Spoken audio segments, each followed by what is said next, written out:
Good morning. Welcome to Babbles Travelling Yarns. It's been a while since I spoke to you last. It's a beautiful May morning. It's the 5th of May.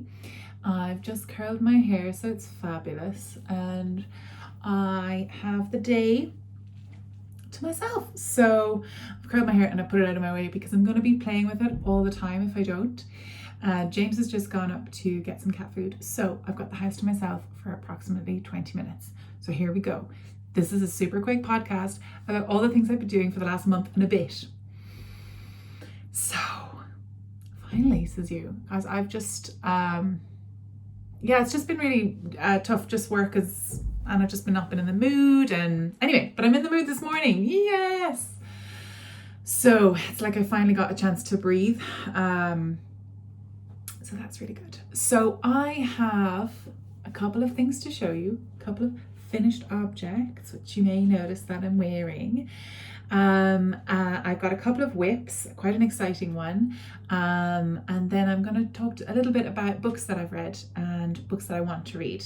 Now, I'm not going to mention all the books that I've read because I actually looked over it. Someone tagged me in a post about like your books that you've been reading and stuff so far this year, and I went on Goodreads and I've read 50 books so far. I mean, that's a little alarming number. And it makes me think that I've been reading to escape a lot of things. It kind of screams toxic crutch a little bit. So also a lot of the books are complete trash, which, you know, is fine. Really enjoy them, but complete trash. So I'm going to talk about a few of the books that I absolutely adored and I loved and I would recommend, and a few books that I really am excited to start reading. Although I'm in a little bit of a slump at the moment, but I'll tell you why later. So first things first, my finished objects. So this is my finished object from my spin and make along project, which I started in 2019, and I've now finished as part of the Fluff to Stuff 2021, which is currently running. It's being run by myself, Mina and Marce, Mina of the Knitting Expat and Marce of Hey Branberry. And I'm so glad we did it because it really just made me finish it. And look, long sleeves. Do you see them? They're so long. Now, I will tell you a little story about this jumper. It was originally going to be a cardigan. Decided no, it needed to be a jumper. It's based on the So Faded sweater. So basically I just used all the numbers from the start and I just carried on. I didn't do any I did do increases down the bottom here just for the hips because I knew it was going really long. Haven't finished off these bits. That's fine. Whoops. It was 3 braids originally of Irish Fairytale yarns, and they all started with blue and then they faded into this brown. Some of them faded at different rates though, as you can see. So I decided to start knitting with them all together and do a, do a helical knitting or a jogless join knitting. And I've been using this technique for a couple of years now, and I have a video if anyone is interested on how to do it, just to fade colours really well, especially things like hand-dyed yarns or which are all in the same batch but might not all look the same, or maybe even not dyed in the same batch and you can blend them really nicely, or gradient fades. I feel like I'm talking really fast. Catch up, Grace, catch up. Come on, you can do this. So it was 3 braids of Irish Fairytale yarns, 100 grams, and I spun it. This is all hand spun as well. So I spun it into 2-ply, which ended up being kind of a fingering weight worsted weight. No, fingering weight sport weight. And I got to about here and I had another colour which I really wanted to put in, which is this purple blend. It wasn't a gradient, and I think I started about here and I blended it in every 4 rows, every 3 rows, every 2 rows, and then at the end it's just the purple.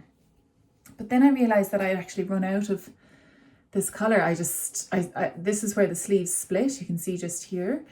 And then I just carried on, but I didn't have any of this colour left. I'd used it all. So then what I had to do was go online and try and find the same colors. So these kind of browns. And I found a girl actually in Limerick who came to my knit night a couple of times, Karina, and she has an Etsy shop, but she's still in Sari on Instagram.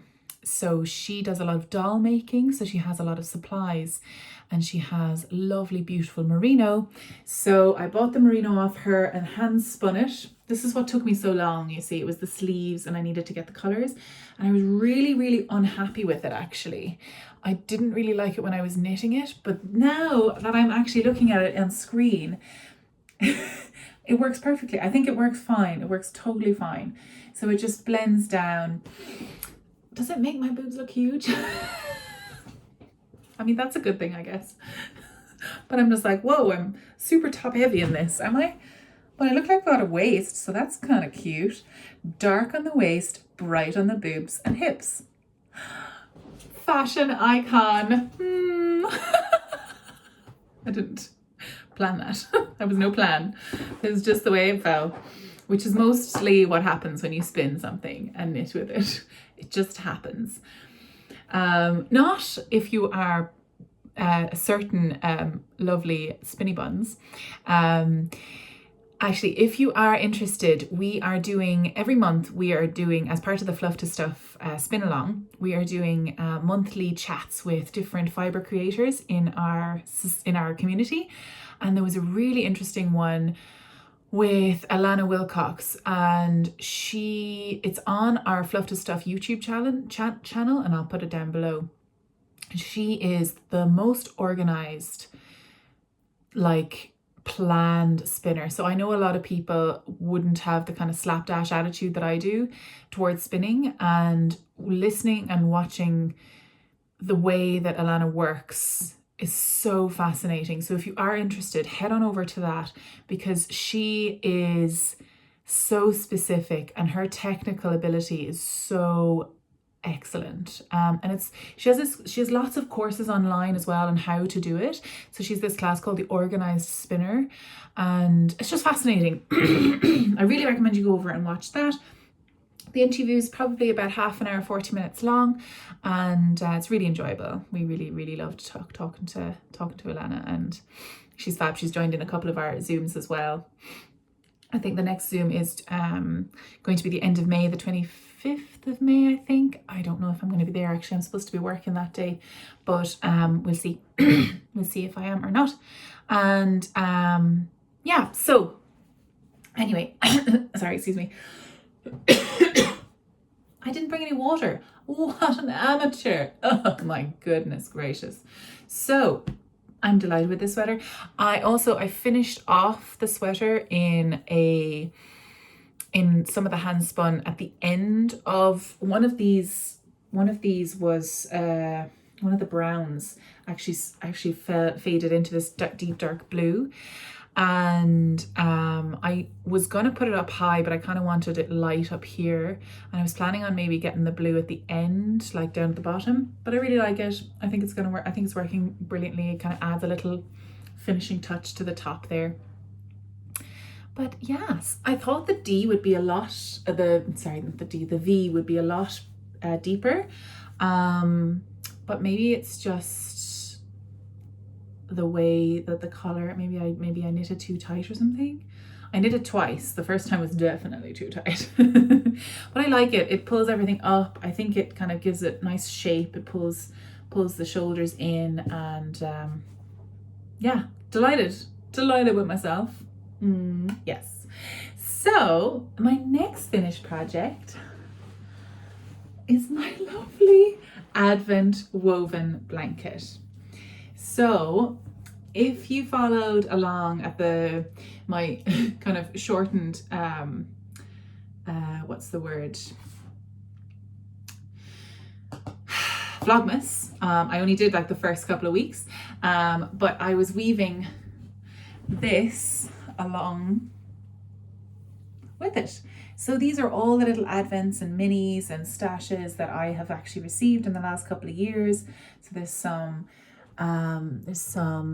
I think this is a self-striping, then this is like a hand-dyed, then there's some just solids there, and I just love it.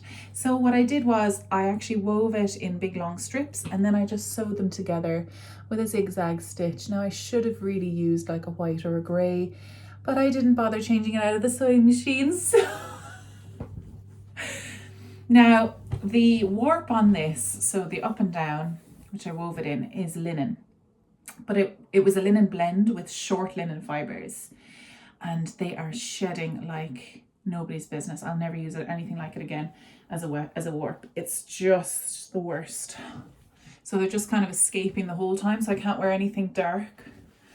Anyway, so this is the way that we used to wear them. If anyone ever wants to see what Old Ireland looked like, there's a fantastic Instagram page called Old Ireland in Colour, and it's this guy or girl or team of people that are going back over old images, old photographs, and colorizing them. I don't know how they do that. I don't know if they make it up, or I don't know if they can grab some certain thing from cellulose or whatever. But in the most recent one actually that was on, I saw that there's classically women from Galway or the West, which is kind of where I'm from. I'm kind of Limerick, but West. They would have these shawls. They're always woven, and then they'd tuck them into the top of their skirts or belts or whatever, and they'd go about their day. And it was basically a jumper. And you could use it then as a blanket, as a, to mind a child or whatever, but it was always worn like this. And I love it. I really like it. Classically, the colour was red or grey, but red was a very common colour for those women. And it was often poor women, kind of working women, fishing women, things like that, who'd be wearing them. So I love the little fringe. I made a little fringe. I cut the fabric, the long strip of fabric, into 3 pieces. But before I did that, I actually took out, I actually unwove like sections. I cut the thread at the edge. I cut the thread at the edge, and then I literally I took out rows, and I took out about 2 inches of the warp across, or the weft across the way, and then I cut along that, which gave me these really cute fringes, because I wanted the fringes all the way down on one side, on both sides. I didn't want just one edge of fringe. So if you can see, there's 3. Now some of them are not the right size. I could go back and trim them, but I'm also terrified that my hemming isn't very good, so I'm just leaving it as it is until it falls apart. But I think it's really cute, and I really like it.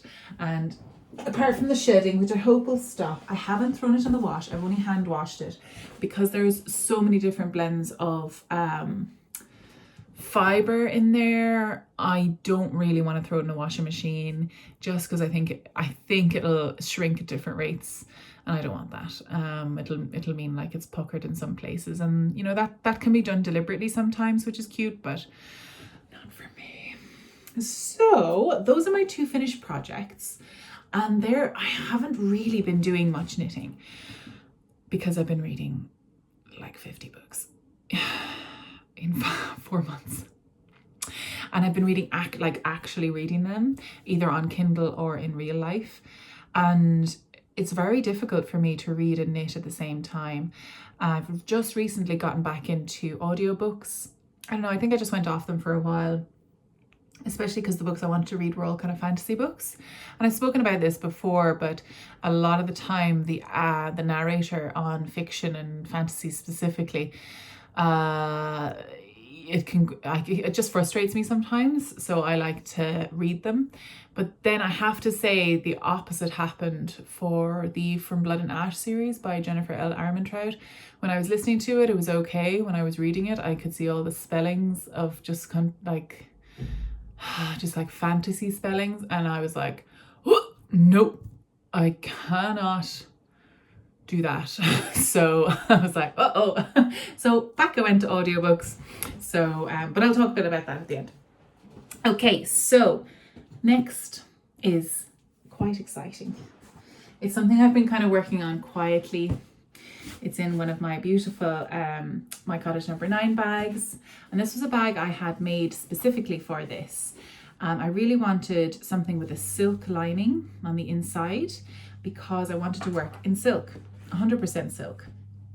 And I got the base, I got 2 skeins of lace, 100% silk lace from Norn Yarn and from Tuva, and I just got it in ivory. And I think you're guessing probably where this is going.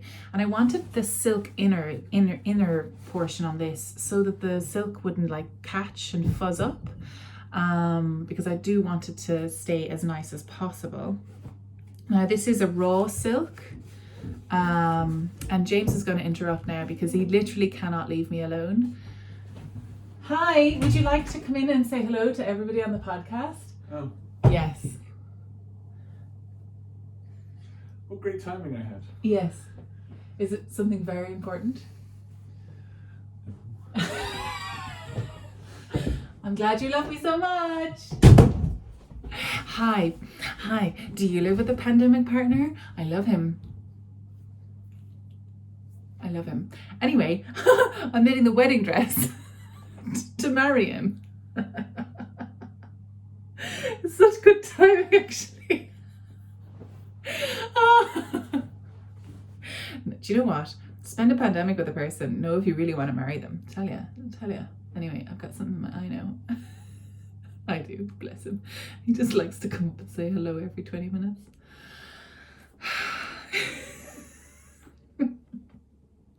Anyway, so I started knitting again. You may remember, if you've watched the podcast a couple of times, especially this time last year, I was knitting a wedding dress with yarn that I had spun. But the thing was, it was a BFL, which kind of came off very cream and yellowy, and all the other fabric I had for the dress was ivory. So, and I also got to the center part and none of the pattern made sense, and I was making up the pattern and it just didn't work out. So I started again. But I decided just go with a pattern, find a pattern. Even if I didn't like exactly, I could change things around. But as long as I had the numbers, I can work with it. So I bought this pattern called Silver Mine. And it's a pattern by Stephanie Klose. And yeah, so it starts off with this beautiful belt with this dragon teeth design, or dragon scale design. So that is the belt. So that'll, when I have it, I need to block it really. So it's knit in pieces. The first thing I've knit in pieces ever. So this is going to be the belt, and it's going to actually stretch out quite a lot. I'm going to put a backing on this one just because I need it to be a little bit stronger. So that's going to be the belt. Waistband is not a belt. So I've knitted a little bit longer just in case, but I can always pull it back. I've just got it on waist yarn at the ends. I can always pull it back because I need to knit and sew in like button bands and stuff at the end. So then I started to work on the front. I've never knit a pieced garment, so I'm a little bit terrified about how it's going to work out, like how I'm going to finish it and stuff, but I think it'll be okay. So I need also to use lifelines because it's all lace. And now, so on the Silver Mine pattern, she has a couple of different lace patterns, and they're okay, but they're very kind of straight up and down, and I didn't really want that. I kind of wanted more of like a frothy sea foam type lace. I didn't really want very structured lace.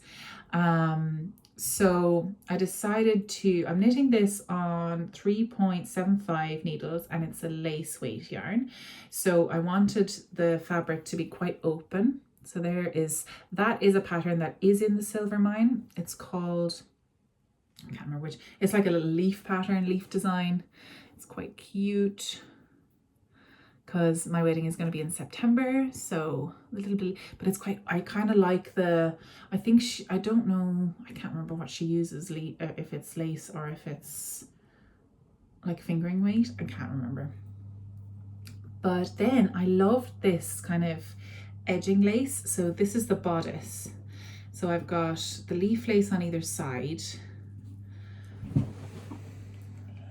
Okay, so I've got leaf lace on either side, edges, and then I've changed the pattern here. It was going to be like long lozenges, didn't fancy that. So I just made like a mesh stitch, which I fell in love with the Vian cardigan. So I robbed that, and sorry, it's really not showing up properly. And then in the center is the lace that I picked for my original design. It's a 16 stitch repeat, which fits perfectly in the design, totally by accident. So that's gonna come up the front, and it's called, the pattern of that lace was, I literally cannot find that website. I'm sure it's in my notes somewhere. But it's called Synergy. That's the word that was used to come up with this lace pattern, and it's only halfway through now, but it is quite like, it's quite frothy, quite open, has some double yarn overs, some yarn overs, and there's some patches of solid, and it's just really nice. It's kind of organic as opposed to rigid, kind of geometric. So that's what I kind of wanted. So I'm gonna have little leaves, then little vines on either side, and then that, and it's gonna come all the way up, hopefully. God, I hope it works. So yeah, that's where I'm at. I'm currently learning the patterns as I go. The leaf pattern is fairly simple. The mesh pattern is really simple, and it's all one-sided lace. So when I come to the purl, I just purl back, which makes it go a little bit faster. I don't have to think about that. And I added in, I keep on changing things every so often, and I really need to stop changing things because it's going to get difficult. But I added in 2 little rows of pearls either side. I don't know if you can see, you probably can't, but I added in 2 little rows of pearls stitches on either side of the Synergy lace just to give it a bit of a border. And I just went in with the crochet hook and just changed all the knits to pearls. And I actually invented another, I actually just picked up stitches on all, I was like, it's gonna be fine. So quite exciting. I'm loving it. I really need to just be monogamous on this, which is why, of course, I decided to knit a swatch. I wanted something simple and easy and kind of sensible. So I have this giant ball of Iona wool, a giant cone of Iona wool that I bought in 2018, maybe 2009, no, 2018 anyway, or maybe 2019. Iona wool, and I bought a load of it just because, and then didn't I pre-order this book, Harry Potter and Knitting Magic, and then didn't I see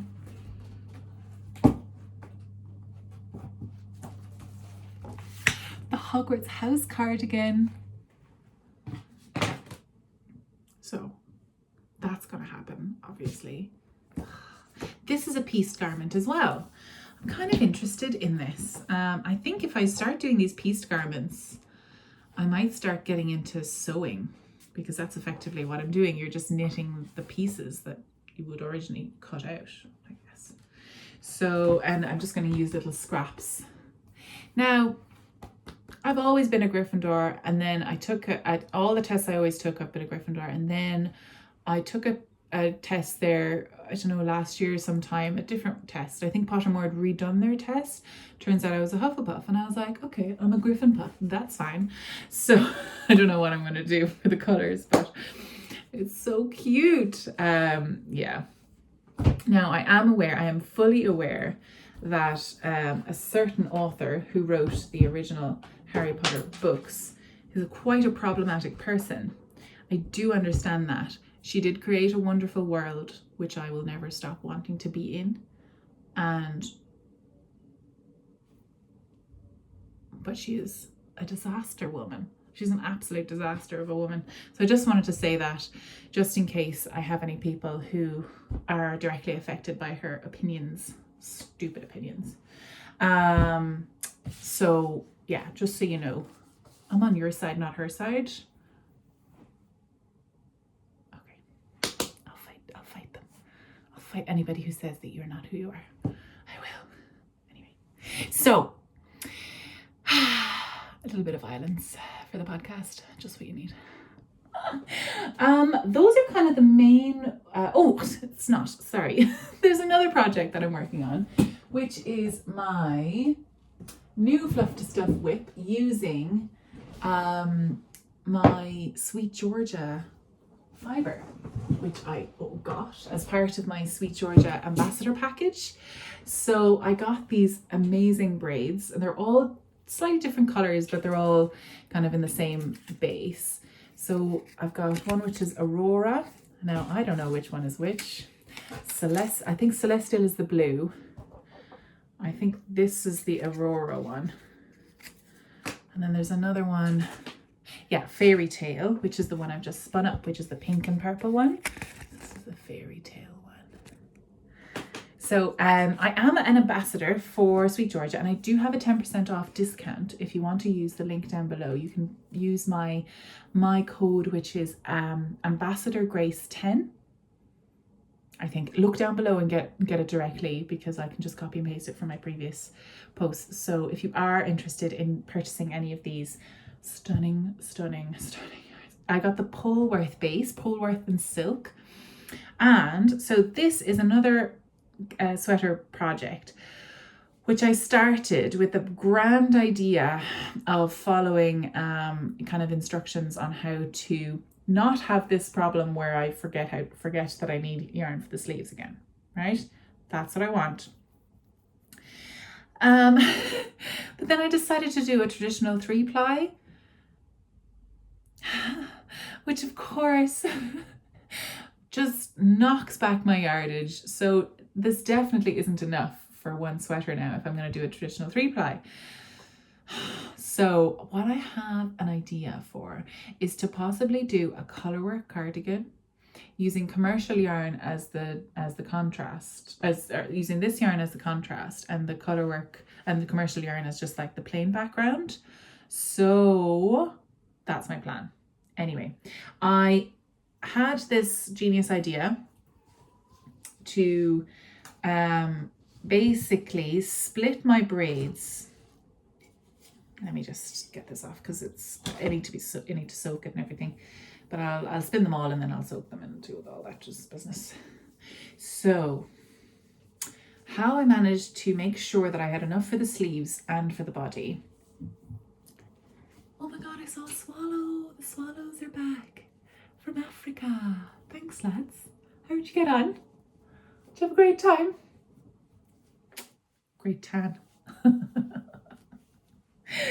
So these are my 3-plies, my traditional 3-plies. And actually, you can't tell until it's knitted up, to be honest. But what I did was I got one of my braids, the pink one, Fairytale, and then I split it in half. And I put one half aside. That's for the body. Then I got the half that is left over, I split that into quarters. So it got one half, and then the other half is split into 2, which means it's a quarter of the full braid. Then I got one, so that was the body and 2 sleeves, right? So then I got one of the sleeves, doesn't matter which, and I split that into 3 lengthways down the braid, and I spun them each individually, and then I spun all 3 of them together onto one bobbin. I am terrible at splitting braids evenly because there's an awful lot left over. So there's a lot more waste than I wanted. Sad face. But yeah, anyway, it should work out that my colors should knit up okay. So that's my plan. I don't know whether to do stripes or to do a colorwork pattern or what to do really. But I'll keep an eye out. There's a beautiful jumper colorwork pattern by Dragon Horde Yarns, which is like all moons and stuff, and I'm like, oh, that's really nice. I might have a look at that and see how that would work.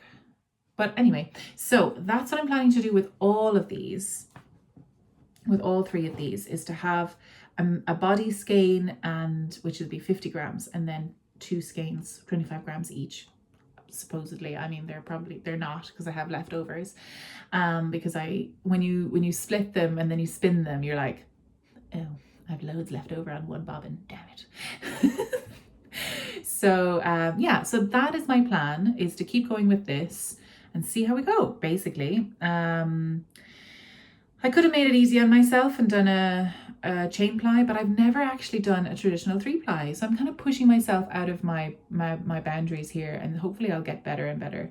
But just look at these beautiful colors. Oh, I love it. So yeah, it should be interesting. So I've got some sections which are darker and some sections which are lighter. So hopefully they'll spin up into stripes, into like even stripes, but then they'll blend nicely.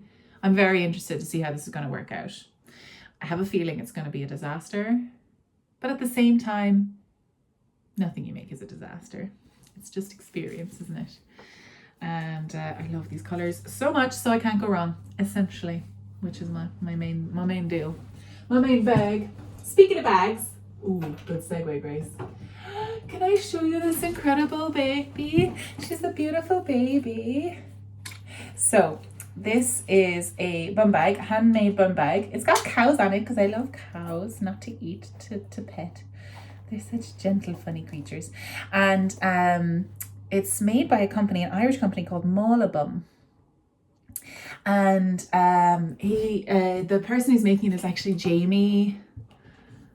Oh my God, what's your second name? Kennedy? He was on the Great Knitting Competition with Sylvia from With Cherries Talk 2. But yes, Mawlabum. You should definitely have a little look. He's making these class bags. They are not boring whatsoever. So we call them bum bags, and an Irish bag is mawla, so Mawlabum is bum bag. I love it. I think in America it's called a fanny pack, but in Ireland fanny means a different thing. Hope that's not flagged. So bum bags, fanny packs, I love them. I'm so glad they're back because amazing. So yeah, so those are the bits and bobs that I've been working on. Let me just see if I've done everything. I have. Oh, I have a project which I want to cast on, like a really quick project, which I think will be really satisfying as part of the Fluff to Stuff challenge. And this is Alpaca Supreme. It was a set that was gifted to me actually by a John Arbin, and it's absolutely gorgeous, squishy, soft. This is another 3-ply. I think I'm just in a 3-ply mood, but this was chain plied, and it's turned into like this lovely Aran weight squishy squish. So what I want to do is make a colorwork cowl / tea cozy. So I wanted to be multi-use just in case. So I basically want to make a cowl, but have a ribbon around the top, like have a little channel around the top that I can pull close, so I can just literally make it like a hat on top of a tea cozy. And it's going to be colorwork or stripes. I might just do stripes. Wouldn't that be nice? I might just do stripes altogether because I love the colors. I think that'd be super cute. Yeah, I was thinking about maybe doing the pattern from my pattern, which I am working on. I'm just emotionally, psychologically not able to do anything complicated at the moment. But I'm hoping to have it out for my birthday, which is the end of May. If you are looking for that pattern, all my test knitters are finished and I've gotten all the details. I just need to finalize it, take some pictures and get that out and about. So I'm very excited about that. And then if you knit it over the summer, then you have it for the autumn. Although it might be a little bit warm to be knitting over the summer, though not in Ireland because it's always kind of a bit dodge weather-wise. So I want to talk a little bit now about some books which I've been reading. So guys, I don't know if you heard, but there's this show on Netflix called Shadow and Bone, and I'm obsessed with it. It is so much better than I thought it was going to be. I was dreading it, to be honest. I was really dreading it, just in case it was like real cheesy. It's a tiny bit cheesy, but it's so good. The cast are stunning. Oh, they're perfect, like a perfect cast. So then, of course, I had to reread, not Shadow and Bone. All I wanted to do is reread Six of Crows. So, in case you don't know, Leigh Bardugo is the author of all of the books of all of the characters in this series on Netflix called Shadow and Bone. The first series that she wrote was Shadow and Bone. It's a trilogy, and it's a classic. Young girl finds out she has a power, doesn't really know what to do with it. She's torn between this kind of dark prince who's kind of teaching her how to use her powers. He has the opposite powers. She has the power of the sun. He has the power of darkness. There's a kind of a cute opposites attract thing going on there. But Alina, who is the young girl, has a best friend called Mal, and they grew up at the same orphanage, and he is kind of separated from her, and she super duper loves him, but they never, they were just friends, blah blah blah. Oh, so cute. Anyway, so it starts on her story of like how she learns how to deal with her powers, and how she is apparently the key to solving a massive plague on the land called the Fold. It's a shadow fold which has separated the land between the landlocked major part of it, which is Ravka or East Ravka, and then West Ravka, which is kind of the more rich side because they have access to the ports, and there's kind of like political intrigue and how's this fold happen, and they can't go up and they can't go down because the fold extends into their enemy territories top and bottom. It's full of intrigue. Now, there's 3 books on that, on how she kind of grows, and that whole series on how that all gets worked out. And then 3 years later, she writes another book set in the same kind of world, but on a different, in a different country called Ketterdam, which is kind of based on Amsterdam. And Ravka is based on kind of Russia. So that's the sort of, you're kind of got your Eastern European sort of influences there. So you've got Russia, the southern continent is kind of China, based on China Shuhan, and then the northern continent is the Scandinavian countries. So they all hate each other. They're always fighting. And then Ketterdam is just in the middle, a little like seafaring country whose god is profit and money. And that is like, they literally have a god of profit who's Gazin, and that's sacred. Money is sacred, trade is sacred. So that's their whole concept. So it's so fascinating. So Ketterdam is basically just a pit of villainy. And that is where these books are set: Six of Crows and the Crooked Kingdom. So Six of Crows first, then the Crooked Kingdom. And I had to get these books because it's so shiny. Look at that. Ooh, and look at the pages. Sprayed pages. Give it to me. Then, of course, I was reading them, and then I realized I had the audiobooks, and the audiobooks are fantastic. So Six of Crows is based on 6 characters, and one of them is Kaz Brecker, who is a morally grey, awful person, but we all love him. He's a bad boy, but secretly he's a good boy, but mostly bad. Also all the time bad. I love him so much. So this story is kind of a heist story. So it's based on these 6 kids basically from a gang in Ketterdam, and Kaz is kind of the leader of the gang, but he's only 17. The rest of them are all pretty young as well, and they have to basically break into another country's highest prison to rescue somebody to get I can't remember how many million Kruga, but a lot of money. So Kaz organizes these 6 people to go and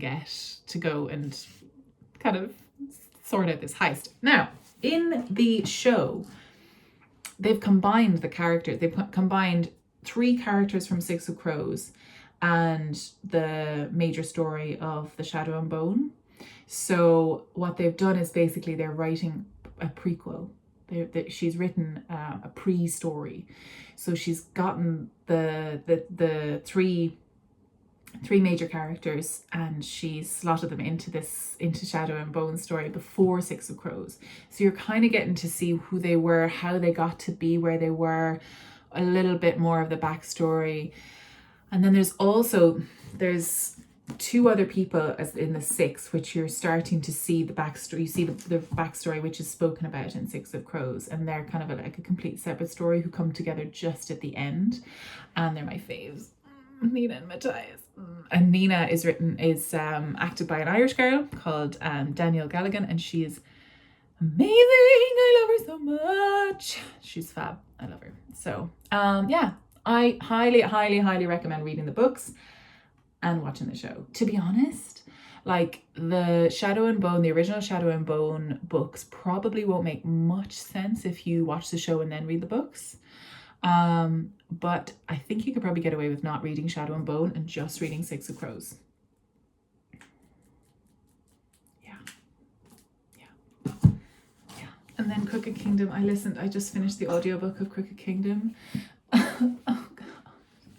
And this kind of finishes off, she does duologies really well. You know, sometimes you just don't need a third book. If you can get it into a nice solid 2 books, that's a nice solid, yeah, nice. And then she's got another 2 books afterwards, which are set in Ravka again, another couple of years after Crooked Kingdom. They're so good. And it kind of deals with like the aftermath of the Civil War and everything that happened in Shadow and Bone. So God, they're good. Anyway, really recommend those. I know I spoke about them earlier on this, probably last year, but I just wanted to reiterate, now that the show had come out, how much I love the show and how much I love the books. So there's another few books that I've read, or series of books that I've read, and one of them was a really interesting one. It's a very simple, easy read, very fairy tale based. It's by Emma Hamm, and the first one is called Of Goblins and Gold. And it's actually based on this series of this poem called The Goblin Market and Other Poems by Christina Rossetti. And this is a poem that my dad used to get me to read. And it just, like, it really resonated with me. And the story was based on this sort of fantasy. So I'm just going to read a little, the first little section of this poem, which these books are set on. Morning and evening, maids heard the goblins cry, "Come buy our orchard fruits, come buy, come buy. Apples and quinces, lemons and oranges, plump unpecked cherries, melons and raspberries, bloomed down-cheeked peaches, swart-headed mulberries, wild free-born cranberries, crabapples, dewberries, pineapples, blackberries, apricots, strawberries, all ripe together in the summer weather. Morns that pass by, fair eves that fly, come buy, come buy. Our fresh grapes from the vine, pomegranates full and fine, dates and sharp bullaces, rare pears and greengages, damsons and bilberries, taste them and try. Currants and gooseberries, bright fire-like barberries, figs to fill your mouth, citrons from the south, sweet to the tongue and sound to the eye, come buy, come buy. So good. And then it talks about evening by evening among the brookside rushes, Laura bowed her head to hear, Lizzie veiled her blushes. Crouching close together in the cooling weather, with clasping arms and cautioning lips, with tingling cheeks and fingertips. Lie close, Laura said, pricking up her golden head. We must not look at goblin men, we must not buy their fruits. Who knows upon what soil they fed their hungry, thirsty roots? Come by, called the goblins, hobbling down the glen. Oh, cried Lizzie, Laura, Laura, you should not peep at goblin men. Lizzie covered up her eyes, covered close lest they should look. Laura reared her glossy head and whispered like the restless brook, look, Lizzie, down the glen tramp little men. One holds a basket, one bears a plate, one lugs a golden dish of many pounds of weight. Oh, it's just, oh, I love it. I love this, the little poem. It's fantastic. And then the book series drags them into the world of the goblins. And she's going to have 4 books out. 2 books are out already. Another book is coming out at the end of May, and then she's got another one in August. She's like firing ahead. I think they're mostly self-published, but I love it. I'm really enjoying that series. Another series which is quite similar, is another kind of fairy based, or not really fairy based, it's kind of like two races who don't really mix, and one of them is terrifying and the other one is like human. But it's called Radiance by Draven. And it's a really cute duology. It's just 2 books, and it's kind of like a arranged marriage, kind of friends to lovers. Really cute, very nice. And I just finished Red, White and Royal Blue as well, which is kind of like a gay romance. Super cute, and it's total fiction. Set in 2020, lol, but the 2020 where a woman won the American election, like a Hispanic woman, and she won the election, and her son kind of is fighting with the Prince of England, who turns out to be gay, and turns out they're both gay, and turns out they fall in love, and it's a massive international incident, and it's so cute. And it's just so opposite to what actually happened. So it's a lovely little fantasy. Anyway, and then I started reading the first book of Cinder of the Lunar Chronicles. I really enjoyed it. Really, really, really enjoyed it. So I've just started on the next book, which is Scarlet. So Cinder is based in China in the future. It's a kind of a sci-fi dystopian, no, not really dystopian, but it's like kind of in the future, far in the future. People live on the moon, and they went up there, and apparently their kind of genetics changed, and they have like some sort of like magic that's able to influence people and get people to do what you want. And then people down on Earth, there's like cyborgs and there's magic, and very interesting. And then Cinder is a retelling of Cinderella, but just in the future in China. Cool. And then Scarlet is, I think, the Red Riding Hood, a retelling of Red Riding Hood, and it's starting out in France, but it's a continuation of the whole story with Cinder. So quite good. So I'm really enjoying those. So I'm gonna read definitely the rest of the Lunar Chronicles because I'm enjoying them quite a lot. I'm quite excited to get to Cress, which I think is a Rapunzel retelling. And I heard that she is supposed to be like in a satellite, so she's really like sequestered away from everyone, which makes sense because she's Rapunzel, and I'm really interested in that story too. Yeah, another book which I actually got as a recommendation from Sophie White is Line by Niall Burke, and this is a story. It's kind of a dystopian future story. So Willard and his mother and his girlfriend Nyla have spent their entire lives in an endless procession where survival is dictated by the ultimate imperative: obey the rules or lose your place in the line. Everything changes the day Willard's mother dies and he finds a book hidden among her few belongings. Line is a speculative fiction at its most ambitious, leading the reader on a journey to make sense of a world that is ultimately not so different from our own. But the whole thing, like, it starts out basically all of the population of the world, I think, is in a massive line for something. I don't know what I'm only this far in now, but I don't know what is at the end of the line. I don't know what is happening. I feel like, is it the line at the front of Lidl? I don't know what it is, but they're all intense and they're all kind of like, and if you marry someone, you can only marry someone, you can't move up, you have to move down. So if you marry someone, 5 tenths ahead, they have to lose their place in the line and come back to live with you. So it has to be true love or something. I don't know. Interesting. Anyway, so I'm quite interested in that. I need to sit down and read it really. A book I'm listening to, so I've gotten into audiobooks again, which is why because I really need to get going on this knitting, lads. It's not gonna knit itself, is it? So I started listening to this book called Oath Taker by Audrey Gray, and it was recommended to me by someone, I can't remember who. Thank you so much to everyone who's recommending books, by the way. I really, really love that. So Oath Taker is set in a completely fantasy world, and it's based on because I'm listening to it, the names aren't coming to me very well. I think it's from the viewpoint of the royal prince's royal companion guard, who is a girl with pink hair, cool, and her name is Haven, something like that. Anyway, so there's a mystery curse on the world, and if there is any magic, if the line of the princes has any magic, they're kidnapped. And yeah, so she has to go on this adventure with a 1,000-year-old handsome demon man or an angel man or whatever, and I'm sure they'll fall in love, and that's gonna be exciting. Whatever. Although I am getting a little bit tired of the 1,000-year-old ancient being who falls in love with a 17-year-old. I mean, sorry now, but it's a little midlife crisis, don't you think? Like, I don't know. I'm just saying, I'm getting a little bit tired of it. I don't know why a really old man is attractive, apart from the fact that he looks attractive.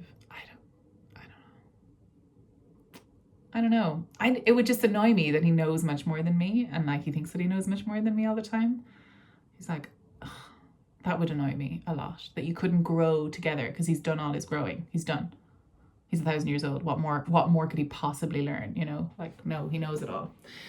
Oh, anyway, it's a bugbear that's getting me at the moment, that I've kind of been overwhelmed with all these kind of old ancient fey males. kind of done. Yeah, so there's a couple more books that I wanted to read. I'm about 20% through Spinning Silver by Naomi Novak, and I'm finding it a little bit hard to push through on hers. I don't know whether it's the writing style is a bit slow, or not sure. It's a world that I'm not and I'm trying to gather. She's got 3 different viewpoints, and I think the last viewpoint has just come into play, and I'm a little bit confused about who she is. Yeah, so, but an amazing fan artist that I follow, Colour Pem, drew some stunning pieces of action sequences, and I'm like, oh, I have to get to those at least. So thank you for drawing those, because I have to finish it. Yeah, and then I have literally read the first page of Nevernight by J. Christoph. A lot of people have recommended that to me, and it's sounding really good, sounding really fun, so I'm gonna enjoy that. I just need to get the other books out of my way first. I like to read one book at a time and just finish it. But I'm kind of, if I'm stuck in a book, like I got about 50% of the way through Air Awakens, and I just couldn't read anymore. Same thing with Crescent City. Now, myself and a few friends are gonna try and do Crescent City again in September. Okay, fine. Another 10,000-year-old man or whatever. I don't know. Those ancient, decrepit, annoying people wandering around preying on 17-year-old girls. They're always 17. Anyway. There's another book that I'm really interested in, We Hunt the Flame by Hasfa Faisal. I'm just reading them. I've got a list of them. My little TBR, my little to be read. So yeah, I really want to read that. I have that already downloaded on my Kindle, so I want to get into that. I read another book called The Wrath of Dawn, and that was good. It was okay. It was a bit slow, I thought, and it didn't make me want to read the next one, but I can't remember why, which probably isn't a good sign of a book. But I really liked the premise. The premise was really interesting. So the prince goes and he marries a bride every week or so, or every day, or I don't know, however many. And then the next following morning he kills them, or they're dead, they die. So they're effectively sacrifices. And there's he's like a monster. But then this girl goes in and she's determined to be the one who survives the dawn, who survives. And yeah, it's a really interesting premise, but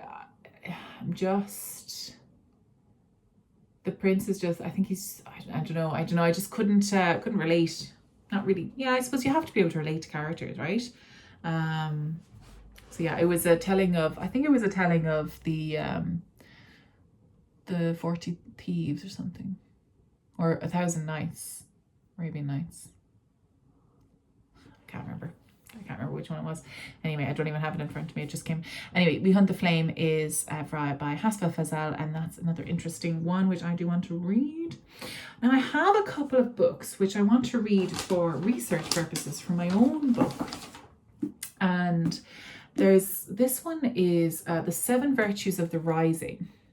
And it's in Irish and English, so you've got stories in Irish and English, and it's by a famous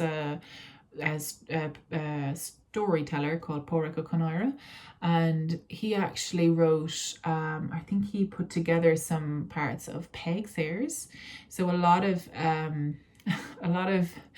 Irish people who did the junior cert or leaving cert will probably remember Pádraig Ó Conaireachta from different books that he's written that you had to study. Sorry about that. But I was really interested in this. It's The 7 Virtues of the Rising, and it was first published in Irish in 1918. Seach nua in an Éirí Amach. Seach nua an Éirí Amach. 7 Virtues of the Rising, and a collection of 7 stories by Pádraig Ó Conaireachta, the most innovative writing to emerge from the Gaelic revival. Although not directly concerned with the events of the 1916 Rising, the stories deal with the ways in which the revolt intervenes in the lives of ordinary men and women, arguably the most important fictional response to the Rising. This is the first time all 7 stories, whatever. So they've been translated. So it's basically these stories, kind of allegories of how people reacted to the Rising, and normal people, just who were just living their normal lives. So I'm very interested in reading those in English, because I don't speak Irish, unfortunately. I can understand a little bit of it, but I wouldn't be able to read a whole thing like. So the musicians. The first virtue is the musicians, and I wonder. So the first virtue is the musicians, then revenge, then 2 courageous women, then the bishop's soul, the antique's shock muse, the big fellow's secret, my dark and slender poet. So yeah, I really, really am interested in that. And another one which I bought, which is, I was looking up kind of the story of kind of information on the travellers. So the travellers in Ireland are their own ethnic race in Ireland. They evolved the same as we did, just they have their own kind of culture. And there's a book called Why the Moon Travels by Aideen Vardoon. By Owen. Oein, Owen, by Owen Vardoon. And it's basically a book of stories and fairy tales that are told within the traveller community in Ireland. And I'm really fascinated by that. So I have that on my Kindle, and I want to read that. And there's loads of little stories about, stories that your mother would tell your mother would tell you as a child, which I find as in a cultural part that those childhood stories really build who you are as a person. So I think they're super important. They're really, really much more important than we give them credit for, I think. So so I'm excited to read that as well, because my story kind of might impinge on traveller community, traveller society, and traveller culture and lore a little bit. So I just want to make sure that I'm not stepping on toes or anything like that. So so lots of research, lots of fun reading, and so I have read I read a couple of the books that I was really excited to read. The Lee Bardugo Rule of Wolves, oh my god, lived up to itself. I loved it so much. I still keep thinking about it. Fabulous.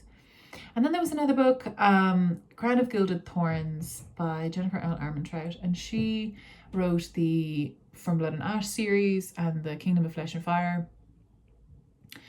Turns out it's not a trilogy, it's now going to be 6 books, and she spent this last book just setting up the plot for the next 6 books, and I'm bored. Oh lads, it was torture. It was absolute torture getting through that book. I've never looked at a percentage so many times. I was like, is this nearly over? No, it's only 30%. It'll kill me now. It was very exciting at the start because the last book ended in a very exciting like cliffhanger. And then I was like, okay, let's go. Give me what's happening. Something's finally going to happen, because they spent the entire last book just traveling. Grand, fine, you know, building characters, relationship, enemies to lovers, cutesy pootsy, okay, had that going for it. And this book was just, oh my God. First couple of chapters, super interesting, really stuff happening, very exciting, all that jazz. And then she was just in meetings for 50% of the middle, for all of the middle of the book. She was just in meetings, going to meet people, going to see people, talking to people. People would talk over her, people would explain things to her. She would think about it for about 3 pages. So patronizing. I just felt really patronized by the author, because everything had to be explained like so many times. And I was like, I get it. Or if I don't get it, I shouldn't have to get it, because this is too complicated. Like, what are you doing? Oh, God almighty.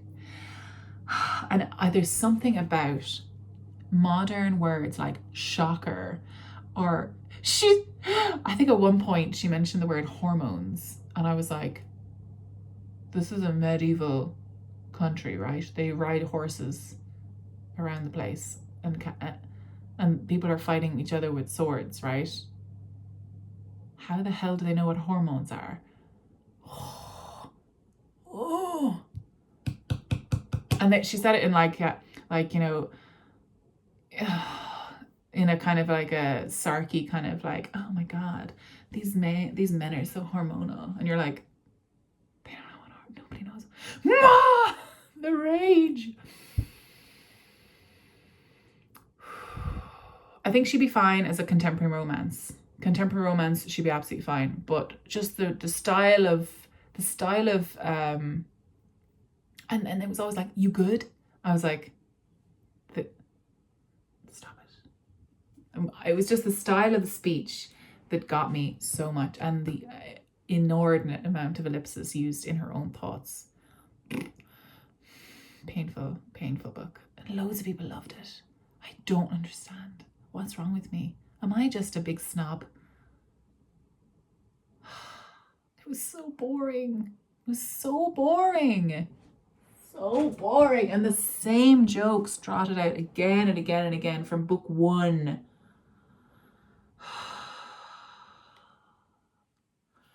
Like, no, not even Kieran could save it. Not even Kieran. No. Sad. So that's that. Maybe that's put me into a reading snub. I had to go back to something that I knew was good, which is 6 of Crows, and now I'm like, what do I do now? But I know that Emma Hamm's next book, which is the 3rd book, is coming out soon, and I think she's also releasing another thing about the sister. I don't know. Is it just me, or do you know when there's like a main character and there's a few side characters with side plots going on, and they release, instead of the next book of the main characters, they release the side character's story? I'm like, I don't care. What the hell? Give me the real story. I don't care about these agents. Anyway. I mean, that was what Tower of Dawn was, wasn't it? But I did really enjoy Tower of Dawn.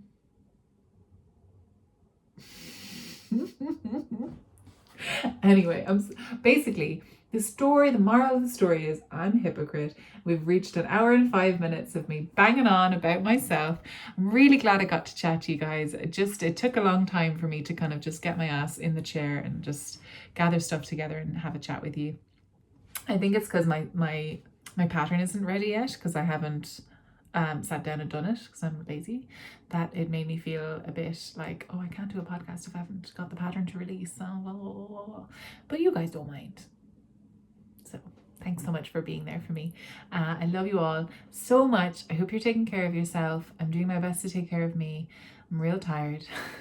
And but you know, we've got books, we've got knitting. Hopefully September. Could everyone just really quick cross all of your fingers and toes and say a tiny prayer to whoever you fancy that Grace's wedding will go ahead in September and 100 people will be allowed to visit, to come. That's probably not realistic. 50 or 100 will be fine. 50 or 100. Please, please, please, please, please. I really want a party. God, whoever's listening to me, I really want a party.